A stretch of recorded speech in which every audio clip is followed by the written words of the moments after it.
so much motherfucking design on right now. Dirty town, bring it. Jadi sebenarnya assalamualaikum warahmatullahi wabarakatuh. Waalaikumsalam warahmatullahi wabarakatuh. Nama saya Deni Bisa. Di sini materi saya tentang suhu atau bantuan. Jadi sebelum kita bahas suhu atau kalau dengan tema ini mana kita ada beberapa pengertian dari suhu, hawa, dan berwayang. Jadi suhu adalah ukuran kualitatif terhadap temperatur baik panas dan dingin yang diukur dengan termometer. Alat untuk mengukur suhu itu dinamakan dengan termometer. Jadi termometer adalah keseimbangan dengan derajat suhu.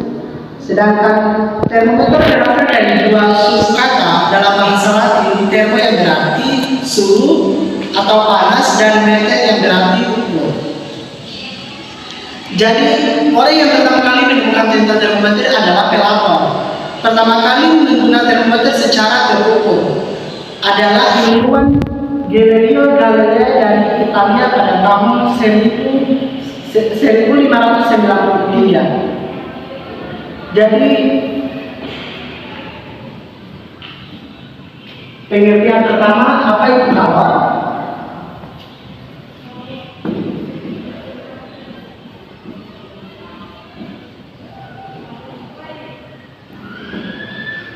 Ya, di sini pengertian kalor adalah sebelum kita bahas tentang pengertian kalor ini bukan sama kalor ini tidak sama dengan suhu karena kalian mungkin pernah berdiri dan duduk bersama teman-teman kalian dengan api atau api unggun, lalu badan kalian terasa panas atau hangat. Yang mengapa demikian? Ketika itu energi yang menyebabkan panas yang di bawah sinar matahari maupun api mengalir ke kulit kalian. Jadi energi tersebut mengalir dari benda yang bersumber tinggi atau api unggun tersebut ke benda yang bersumber rendah. Kulit energi tersebut dikenal sebagai kalor. Kalor secara ilmiah mengukur dari benda yang bersumber tinggi atau panas ke benda yang bersumber tinggi atau lebih rendah. Jadi sini kalor adalah energi panas yang dapat berpindah tempat dari tempat suhu yang tinggi ke tempat yang suhunya rendah. Sedangkan di sini suhu adalah suatu benda yang mengacu setelah diberikan energi kalor. Jadi di sini ada beberapa perpindahan kalor, ada tiga. Yang pertama, satu konduksi,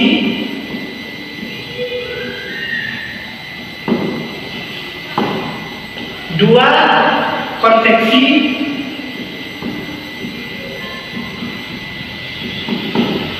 dan tiga radiasi.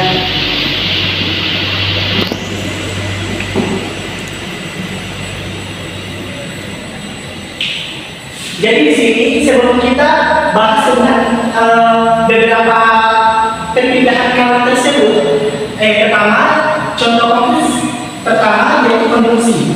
Saat kalian menyetrika baju pada bagian bawah, setrika yang panas bersentuhan langsung dengan kain, kalau berpindah dari bagian bawah setrika yang terbuat dari logam ke kain atau perpindahan kalor seperti yang disebut dengan konduksi. Jadi di sini konduksi adalah merupakan perpindahan panas melalui teratas tersebut. Contohnya, konduksi biasanya terjadi pada benda yang bertahan atau logam atau benda padat. Misalnya, ujung sendok yang dipanaskan. Jika ujung yang lain dipegang, maka tangan kita akan merasakan panas.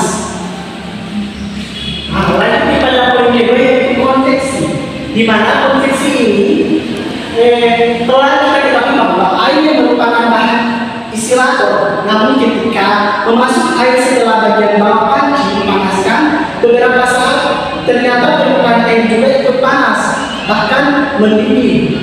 Hal tersebut menunjukkan bahwa air dapat menjadi konduktor atau panas ketika diberikan kalor yang cukup berarti. Ada cara perpindahan panas yang berbeda dari sebelumnya untuk konduksi yang berpindah kalor yang seperti dikenal sebagai konveksi. Jadi pengertian dari konveksi tersebut adalah perpindahan kalor dari suatu bagian ke bagian lain bersama dengan gerak dari partikel benda. Jadi lanjut kepada poin ketiga yaitu radiasi. Di mana radiasi ini saat kalian bermain bersama kawan-kawan di tengah hari yang cerah, kalian merasakan panasnya matahari pada wajah kalian atau bagaimana kalau dapat dipancarkan melalui matahari dapat sampai ke wajah kalian. Bukankah jaraknya beberapa kilometer dari melewati ruang hampa udara dalam ruangan hampa itu tidak ada materi yang dapat memindahkan kalau secara konduksi atau konveksi. Jadi perpindahan kalor dari matahari sampai ke bumi dengan cara lain, yaitu cara tersebut namanya dengan radiasi. Jadi pengertian dari radiasi tersebut adalah perpindahan kalor tanpa membentuk zat terantara ataupun medium. Sedangkan pembuayan di sini apa pembuayan itu? Contohnya seperti pemasangan kaca dan jendela dalam rangka perhatikan tadi berkaitan dengan apa yang disebut sebagai pembuayan.